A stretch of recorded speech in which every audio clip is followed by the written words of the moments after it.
Hey there, everyone. My name is Eddie, and I am a 29-year-old trans guy from Texas. I'm making this video to shed some light on an issue that a surprising number of trans and non-binary people deal with called Ehlers-Danlos Syndrome.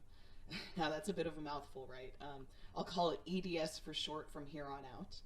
And to keep it in layman's terms as best as I am able, EDS is a connective tissue disorder characterized by joint hypermobility, or joints that stretch further than they should, skin hyperextensibility, skin that can be stretched further than normal, and tissue fragility. In fact, there are 13 different known subtypes of EDS, the most common being hypermobile EDS, which is what I have, or HEDS. And growing up, I was plagued by a variety of medical woes that did not make sense for an objectively healthy, active kid.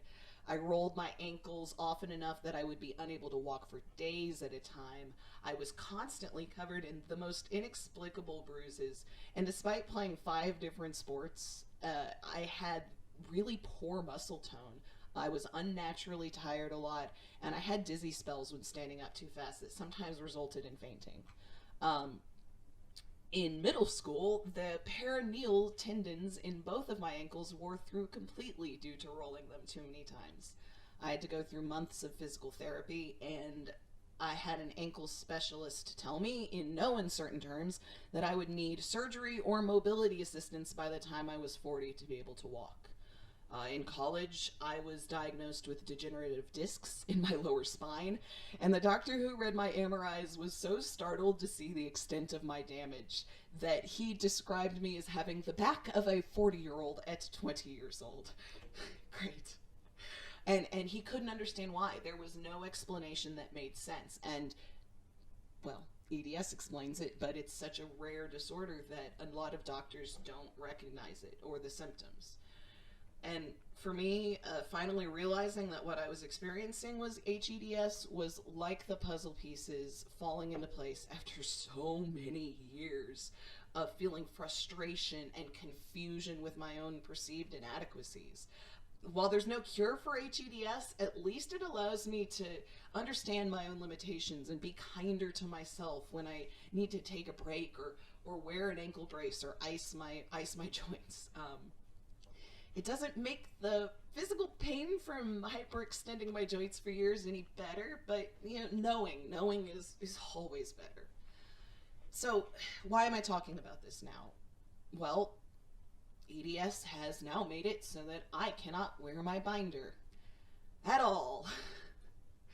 The rib cage is held in place by tendons and soft tissue, and even though I've strictly adhered to binding practices that are safe, like only wearing my binder for a maximum of 8 hours at a time and often a lot less, never sleeping in my binder, taking days off from wearing my binder, despite doing all of that, Ehlers-Danlos Syndrome just makes it so that my joints and my rib cage shift around.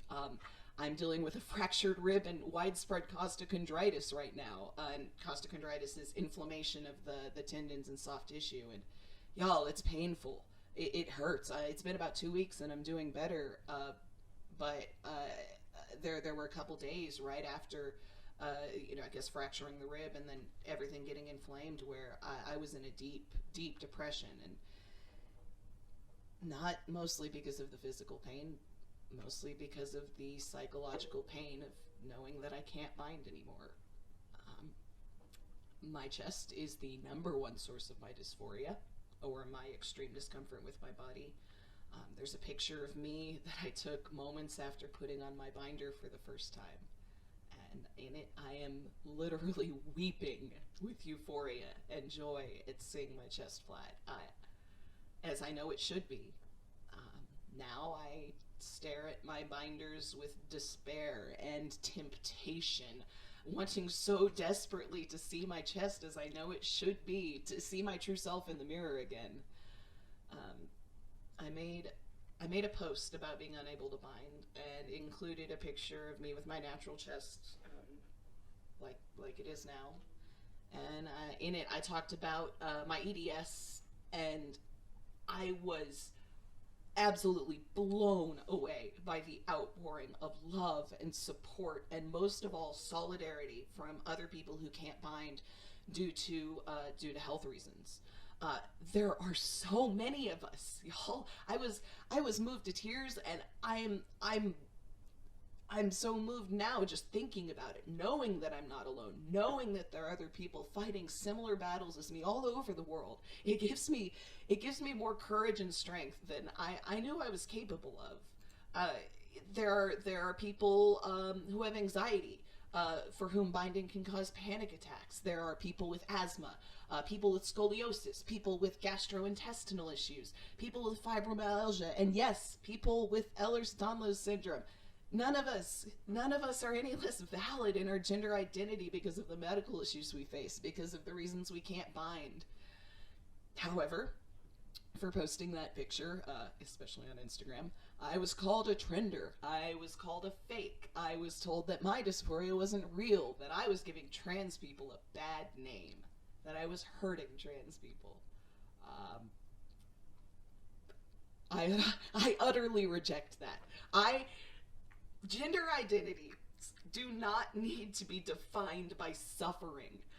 We should not have to literally break our bodies to conform to a false gender binary that we've all been socialized into. Demanding that trans people, that non-binary people, and otherwise gender non-conforming people fit into one of two neat little boxes that's what's harmful. Telling people that their existence as a gender minority is explicitly centered around pain and suffering is harmful. And the internalized transphobia that makes me still want to put on my binder on top of cracked and inflamed ribs just so I can be seen as a real man, that's what's harmful. That's what's harmful, y'all. This ended up being a bit of more of a rant than I intended. You can tell that I'm passionate, I hope, about this. But I hope that at least one person can feel less alone because of this. Solidarity is the most powerful thing we have. We're a community of strength because we bring people into the fold and we say that yes, you are enough, you are valid, you are accepted, and you are loved.